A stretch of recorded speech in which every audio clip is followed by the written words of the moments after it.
बोलो तो good morning बच्चों। और ठीक ठाक है। तो आज हम लोग सरफेस एरिया एंड वॉल्यूम का है ना, अध्याय 12 का कुछ लॉन्ग क्वेश्चन, उसमें शॉर्ट शॉर्ट तो बता ही दिए हैं है ना। लॉन्ग क्वेश्चन हम लोग देखेंगे, ठीक है। कुछ क्वेश्चन शॉर्ट लॉन्ग में भी आ जाते हैं और जो लॉन्ग है वो शॉर्ट में भी आ जाते हैं। तो शॉर्ट और लॉन्ग में ज्यादा अंतर नहीं है, ठीक है। केवल मान लीजिए लॉन्ग में आ गया तो 6 नंबर का आ जाएगा, शॉर्ट में आया तो 4 नंबर के आएगा, है ना। लेकिन दोनों में सवाल लगाने में अंतर ज्यादा नहीं आता, है ना। तो एक सवाल देखिए जो 19 और 22 में आया हुआ है, ठीक है। 19 और 22 में आया हुआ है। कोई तंबू बेलन के आकार का है। कोई तंबू, तंबू देखा आप लोगों ने, है कैसा, कहां देखा है? कश्मीर में। अच्छा, जो फौजी लोग तंबू लगाते हैं है ना, उसको देखा आप लोगों ने, है ना। तो बेलन के आकार का है जिस पर एक शंकु अध्यारोपित है। यदि बेलनाकार भाग की ऊंचाई और व्यास क्रमशः 2.1 मीटर और 4 मीटर है तथा शंकु की तिर्यक ऊंचाई 2.8 मीटर है, तो इस तंबू को बनाने में प्रयुक्त कैनवास का क्षेत्रफल ज्ञात कीजिए। तंबू के भीतर हवा का आयतन भी ज्ञात कीजिए। तो पहले हम आपको चित्र बना के दिखाते हैं, ठीक है। तो चित्र कैसा होगा जरा देख लीजिए।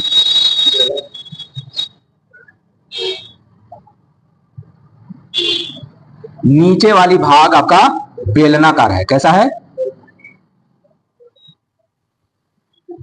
और ऊपर वाली भाग शंक्वाकार इस तरह का है। अब बेलन का जो व्यास दिया है, आप नामकरण भी कर सकते हो, या व्यास दिया हुआ है 4 मीटर, 4 सेंटीमीटर आपका व्यास दिया हुआ है, ठीक। तो अगर इसका त्रिज्या निकालें तो वो कितना हो जाएगा, 2 सेंटीमीटर हो जाएगा ना। ऊंचाई इसकी दी हुई है 2.1 मीटर दी है ना। ये हमारा ऊंचाई हो गया h, बेलन की ऊंचाई, है ना। अब चूंकि जो बेलन का आधार है, जो बेलन का आधार है वही शंकु का भी आधार है ना। जो बेलन का आधार है वही शंकु का भी आधार है। तो इस शंकु की भी त्रिज्या क्या, व्यास 4 सेंटीमीटर ही होगा, सॉरी मीटर ही है, और त्रिज्या जो होगा वो भी 2 मीटर ही होगा ना। दोनों क्यों, दोनों का आधार सेम है, ठीक। अब शंकु की तिर्यक ऊंचाई दी हुई है। शंकु की तिर्यक ऊंचाई दी है L बराबर 2.8 मीटर दी हुई है, लेकिन इसकी ऊंचाई नहीं दी हुई है ना। मान लीजिए H1 है, ठीक है। हमको इस शंकु की ऊंचाई दी नहीं है, लेकिन हमको जरूरत पड़ेगी तो निकालेंगे, और नहीं पड़ेगी नहीं निकालेंगे, ठीक है। अच्छा, अब हमको ये देखना है, चित्र समझ में आ गया। इस तरह का तंबू है ना। इस आकार का हमको तंबू तैयार करनी है। उसके लिए हमको कैनवास की जरूरत है।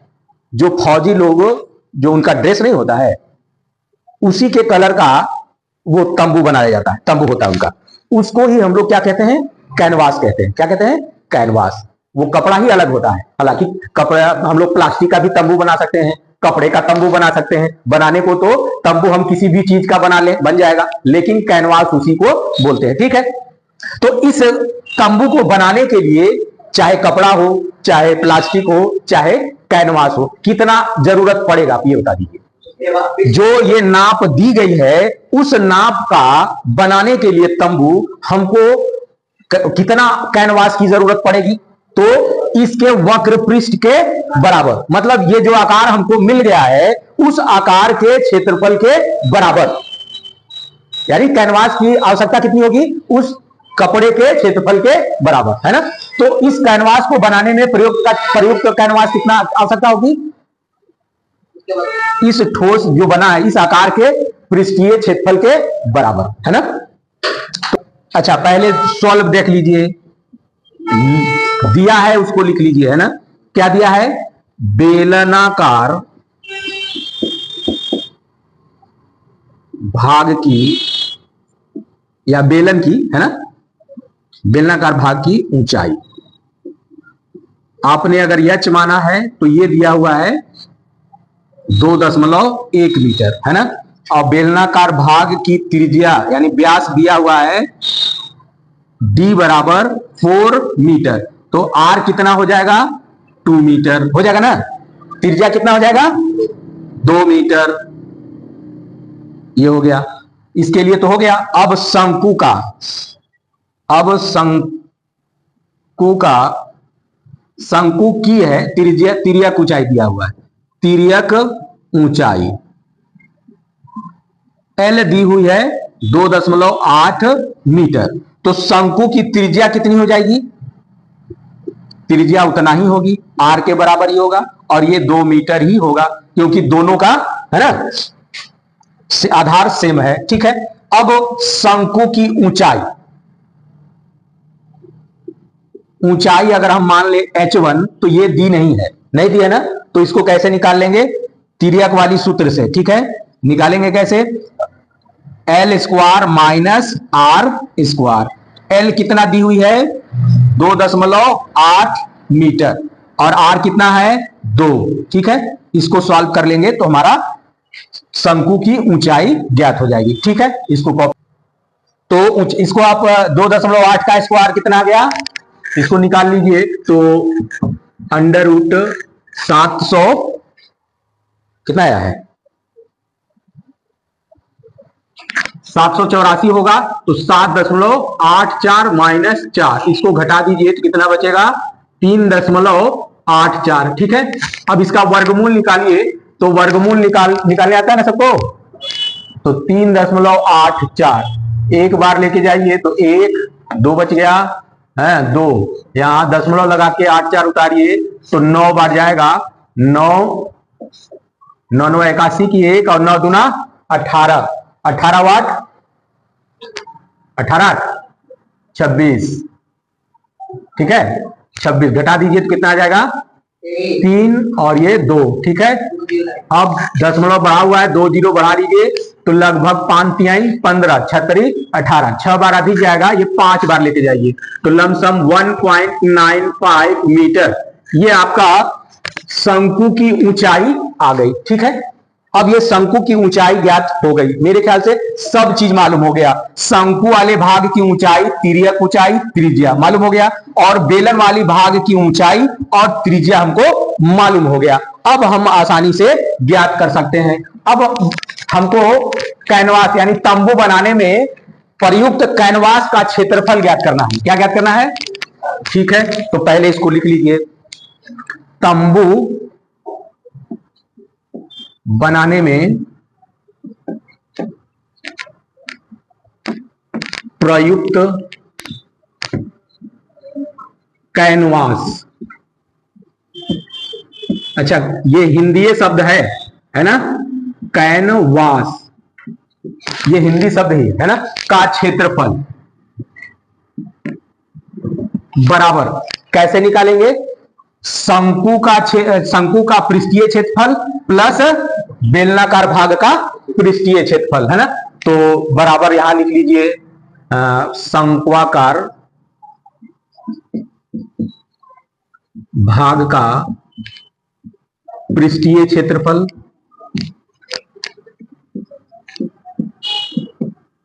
प्लस बेलनाकार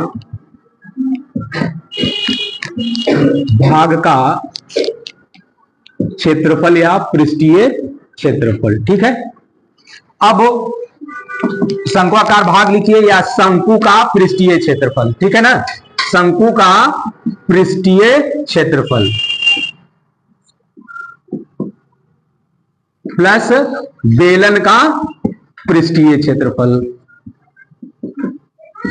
आप इसमें से कोई डायरेक्ट भी कर सकते हैं, है ना, डायरेक्ट ये वाला ये ना लिखकर आप डायरेक्ट ये वाला लिख लीजिए, और अगर इसको भी ज्यादा शॉर्टकट करनी हो तो केवल आप फार्मूला लिख दीजिए। शंकु का पृष्ठीय क्षेत्रफल का फार्मूला, पृष्ठीय क्षेत्रफल या वक्र पृष्ठ दोनों एक ही चीज है। ठीक है, तो पाई आर एल प्लस बेलन का पृष्ठीय क्षेत्रफल या वक्र पृष्ठ 2 पाई आर एच। ठीक है, अब वैल्यू रख दीजिए, इसमें से जो कॉमन निकालना है निकाल दीजिए, तो पाई आर कॉमन निकाल लेंगे तो क्या आ जाएगा एल प्लस 2 एच, है ना। अब इसमें वैल्यू रख दीजिए 22/7 गुणे आर कितना है 2 गुणे एल कितना है 2.8 प्लस h, बेलन की ऊंचाई कितनी है 2 इंटू 2.1 है ना। इसको आप सॉल्व कर लीजिए तो ये हो जाएगा 3.14 का प्रयोग कर सकते हैं और 2.8 प्लस 4.2 है ना। इसको मिटा दूं, इसकी अब जरूरत है।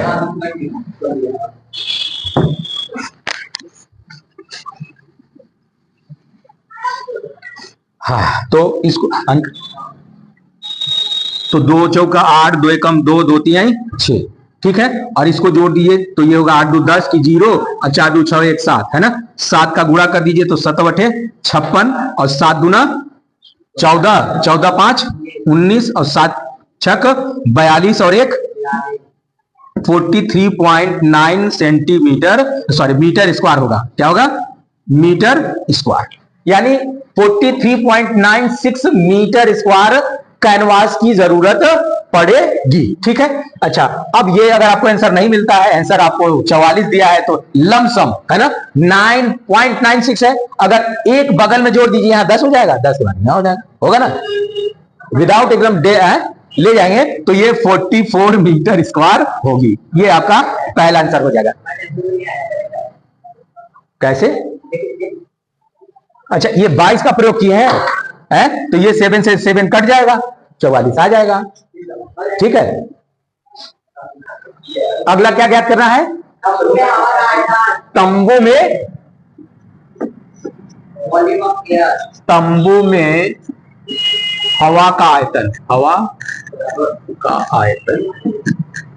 तो आप ये बताइए कि हवा कितना होगा। तो जो तंबू है उस तंबू में हवा कितना होगा, उस तंबू के आयतन के बराबर, है ना।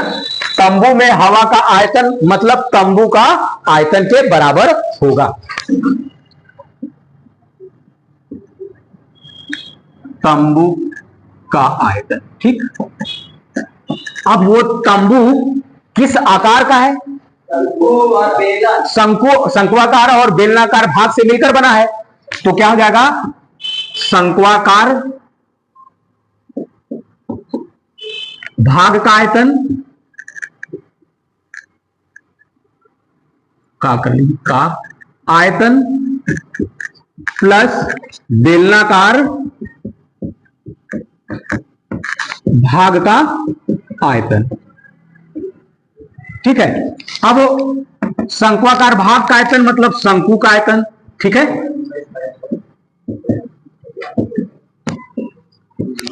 और बेलनाकार भाग का आयतन मतलब बेलन का आयतन, ठीक है।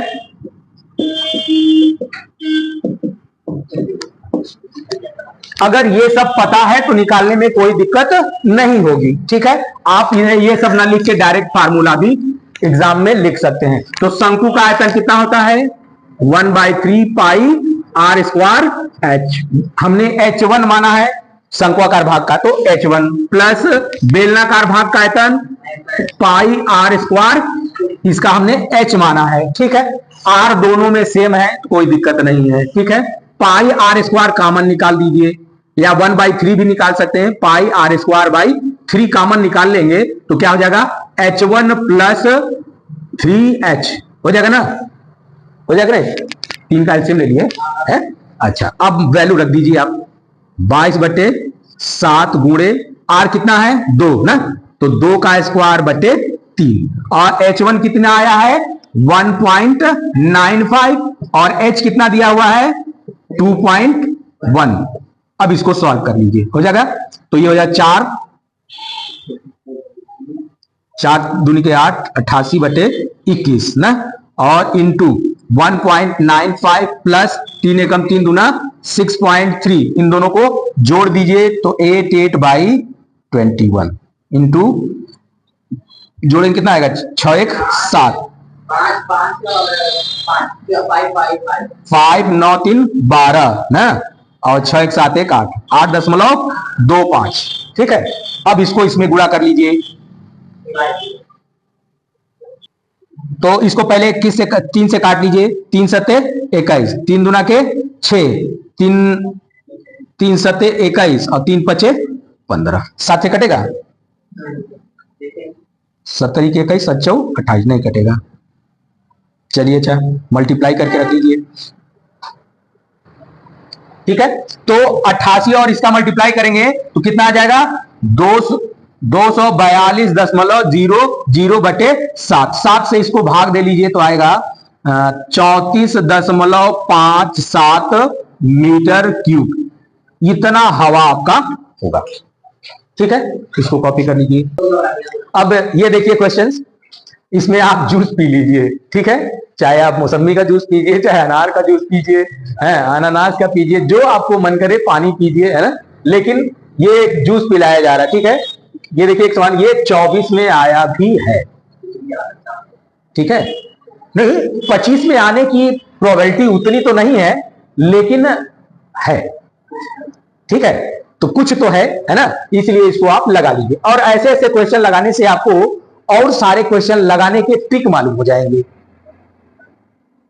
ऐसे ऐसे क्वेश्चन लगाने से आपके माइंड डेवलप करेंगे कि इस प्रकार के क्वेश्चंस को कैसे सॉल्व करी जाए, है ना। सोचने की तक केवल आप ये सोच रहे हो कि अरे बुक में दिया है, हल होगा, देख लेंगे, गुरुजी बता देंगे, हम लगा लेंगे, 2 बार हमको आ जाएगा। नहीं, आप सीखने की तो कोशिश करो, ये लगता कैसे है। अगर आपको मालूम है कि गिलास है, गिलास में पानी कितना आएगा, यानी क्या चीज निकालने पर पानी का आयतन मालूम हो जाएगा, तो कुछ भी सवाल नहीं है। लेकिन आपको समझना होगा, है ना, उसके बारे में मनन करना होगा, सोचना होगा। ठीक है, जैसे इसी क्वेश्चन को आप एक बार पढ़ लीजिए। ठीक है, पढ़ लीजिए तो हम तब तक चित्र बना देता हूं।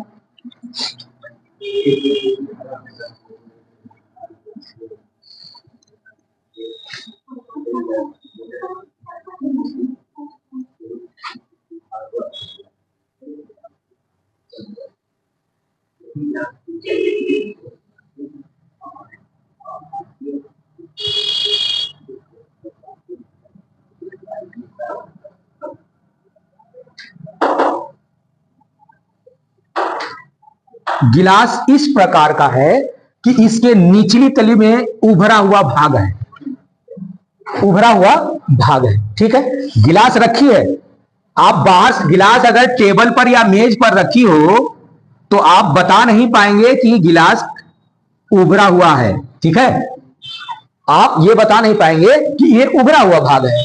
ठीक है, आप ये समझेंगे कि इस बेलन की ऊंचाई h है और आधार की त्रिज्या r है, तो इस बेलन के आयतन के बराबर ही जूस इसमें आएगा। इस गिलास के आयतन के बराबर ही जूस आएगा। ठीक है, तो जूस की धारिता मतलब गिलास की धारिता, जूस की धारिता मतलब गिलास की धारिता बराबर होगी। तो जूस की धारिता निकालने के लिए हमको क्या निकालना होगा, गिलास की आयतन, है ना, गिलास का आयतन। जूस की धारिता मतलब गिलास की धारिता, गिलास की धारिता का मतलब बेलन का आयतन। ठीक है, अभी आपको यह नहीं पता है कि जो जूस वाला है वो किस प्रकार के गिलास में जूस दे रहा है। आपको बाहर से ये दिख रहा है, वो कैसा दिख रहा है, बेलनाकार, बेलनाकार, है ना। तो जिसकी ऊंचाई h है और त्रिज्या r है, तो इसका इस गिलास का आयतन कितना होगा, पाई r स्क्वायर h। ये आपका गिलास का आयतन इतना होगा, तो जूस का भी आयतन इतना ही आएगा। आपको पता है, आपको पता है कि ये गिलास है और इस गिलास में जूस भरी है, तो गिलास में भरी है जूस, तो जूस का आयतन कितना होगा, इतना, इतना उस जूस का धारिता होगा या आयतन होगा, ये आपको पता है। लेकिन आप गफलत में हैं, आप अभी सपन में हैं कि हम पूरा एक गिलास जूस पी रहे हैं, लेकिन उस दुकानदार तो ये जानता है कि गिलास नीचे से उठा हुआ है, तो इतना जो जूस होगा कम हो जाएगा कि नहीं हो जाएगा। आप समझ रहे हो कि इतना है, जूस इतना भरा है, लेकिन ये वाला जगह कम हो गया है, तो इतना कम होगा ना। तो ये वाली जो जगह कम कर रही है वो क्या बन रही है, आप उसको बाहर निकाल कर देखोगे तो अर्ध गोलाकार होगा। कैसा होगा, अर्ध गोलाकार, जिसकी त्रिज्या भी कितनी होगी, r है। जो बेस का त्रिज्या होगा वही इसका होगा। तो ये अर्ध गोले का आयतन कितना होगा, 2/3 पाई r क्यूब। इतना जूस वो प्रत्येक गिलास से कम कर लेता है। ठीक है, प्रत्येक गिलास से इतना जूस कम कर देता है। इसका मतलब यह हुआ कि वास्तविक हमको जूस मिल रहा है वो कितना मिल रहा है, V1 माइनस V2 के बराबर। हमको जो वास्तव में जो जूस ग्राहक पी रहा है वो इतना के बराबर पी रहा है, लेकिन हम कितना समझ रहे हैं भैया, इतना, है कि नहीं। तो सोच लीजिए कि हर आदमी अपने आप में चालाक है। आप पढ़ लिख के सोच रहे होंगे कि हम पढ़े लिखे, हम बहुत चालाक हैं, लेकिन एक अनपढ़ भी आपको बेवकूफ बना सकता है। ठीक है, अब समझ में आ गया कैसे निकलेगा, ये समझ में आ गया ना। तो अब हम लोग निकालने की कोशिश करते हैं। ठीक है, पहले जो दिया है उसको लिखिए।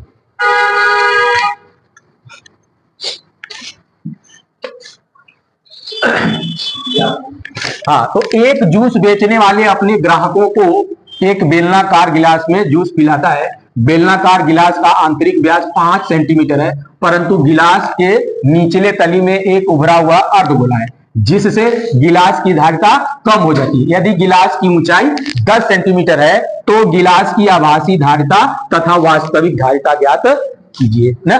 मान लीजिए, माना बेलनाकार गिलास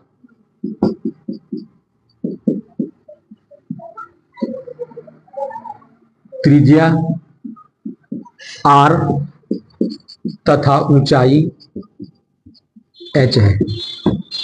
ठीक है, क्योंकि आधार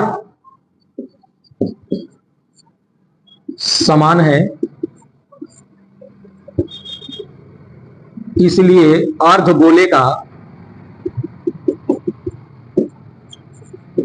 अर्धगोले की त्रिज्या भी कितनी होगी, R ही होगी। ठीक है ना। अच्छा, अब इसमें हमको जूस कितना आएगा, ऊंचाई चूंकि दिया हुआ R नहीं दिया है तो R बराबर D/2 हो जाएगा, यानी 5/2 2.5 सेंटीमीटर, और ऊंचाई दिया हुआ है 10 सेंटीमीटर। ये दिया ना, ये ऊंचाई जो बेलनाकार गिलास का 10 सेंटीमीटर दिया है और R जो दिया है आगे आपका 2.5 सेंटीमीटर। तो अब हमको जूस की धारिता है ना, जूस की धारिता, गिलास की ऊंचाई है तो गिलास की आभासी धारिता, हाँ, गिलास की आभासी धारिता, पहले हम आभासी धारिता ही ज्ञात करते हैं। ठीक है ना, क्योंकि हमको मालूम नहीं है कि अंदर ये अर्धगोलाकार का उभरा हुआ भाग भी है, निचले तली में उभरा हुआ भाग भी है, ये हमको नहीं पता है। तो हम गिलास की धारिता ज्ञात करते हैं। तो गिलास की धारिता कैसे क्या ज्ञात होगी, बेलनाकार है तो बेलन के आयतन के बराबर होगा। बेलन के, देखिए लिक्विड होता है तो उसकी धारिता होती है, और अगर कोई ठोस है तो उसका आयतन होता है। तो अब हम बेलन का आयतन, बेलन का आयतन कितना होता है, πr²h कितना होता है ना। ये मान लीजिए कि V1 है। ठीक है, आभासी धारिता V1 है, तो मान रख दीजिए 22/7 गुणे R का मतलब कितना है, इंटू H कितना है 10, है ना। इसको सॉल्व करिए तो कितना, 25 में कितना होता है 22, या 3.14 भी प्रयोग कर सकते हैं, है ना, 3.14 कर लीजिए। ठीक है, गुणे 625 तो 6.25 गुणे 10, इसको कॉपी करिए, पहले कॉपी करिए। ठीक है, तो इसको गुणा करने से कितना है 196.25, तो आपका V1 मान लीजिए 196.25 सेमी क्यूब। ये हमारा आभासी धारिता आ गई, कितनी आ गई, आभासी धारिता, गिलास की आभासी धारिता। अब हम लोग वास्तविक धारिता ज्ञात करेंगे। तो वास्तविक धारिता में ये देखिए जूस इतना आएगा, है ना, इतना सेमी क्यूब जूस उसमें हमको मालूम है कि इतना हम जूस पी रहे हैं, लेकिन इतना जूस है नहीं उसमें, है ना। कितना कम होगा, तो इस अर्धगोले के बराबर कम हो जाएगा। तो पहले अर्धगोले का आयतन निकाल लीजिए, है ना। तो अर्ध उभरे हुए भाग का आयतन ना, उभरे भाग का आयतन, ठीक है। उभरे हुए भाग का आयतन, उभरा हुआ भाग कैसा है, अर्धगोलाकार है ना। अर्ध गोलाकार, तो अर्धगोलाकार आयतन निकाल लेंगे। अर्ध गोले का आयतन कितना होता है, आयतन 2/3 पाई आर क्यूब। मान रख दीजिए 2/3 3.14 इंटू आर कितना है, जितना इसका है उतना ही 2.5 का क्यूब, ठीक है। अब इसको सॉल्व कर लेते हैं, ठीक है। तो 2/3 गुणे 3.14, 25 में 625 यानी 6.25 गुणे 2.5 और 25 में इसमें गुणा कर दीजिए, कितना आ जाएगा, थोड़ा रोक दीजिए, ठीक है। तो 3 से इसको काट दीजिए, पहले मल्टीप्लाई कर लीजिए, ठीक है ना। 2/3 गुणे 3.14, 6.25 में 2.5 गुणा करेंगे तो 15.625 आ जाएगा, आएगा। अब 3 से इसको काट दीजिए तो आ जाएगा 5.2083 आ जाएगा। अब इसको 2 से इसमें मल्टीप्लाई कर दिए तो 8 2 6 6.28 5.2083 हो गया। अब इसको मल्टीप्लाई कर दीजिए तो आ जाएगा 71824 है ना। इसको शुद्ध लिख लीजिए तो ये हो जाएगा 32.72 सेंटीमीटर क्यूब, सेंटीमीटर में है ना, सेंटीमीटर क्यूब। ये आपका आ जाएगा V2, क्या आ जाएगा, V2 आपका आ गया, ठीक है। तो इसको कॉपी कर लीजिए पहले, ये हो गया। अब हम लोग गिलास की वास्तविक धारिता,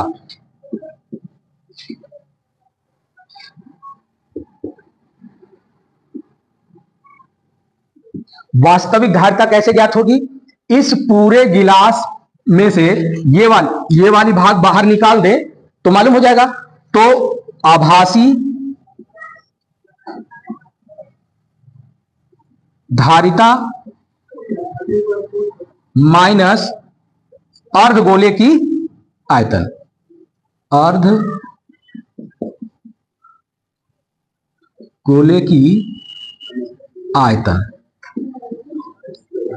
आभासी धारिता को हम लोगों ने V1 माना है और अर्धगोले की आयतन को V2 माना है, तो माइनस कर दीजिए। वास्तविक आयतन को आप V मान लीजिए, ठीक है। तो V1 कितना आया था, आभासी धारिता, ठीक है। तो 196.25 माइनस अर्धगोले का आयतन कितना आया था 32.72। अब इसको माइनस कर लीजिए, ठीक है।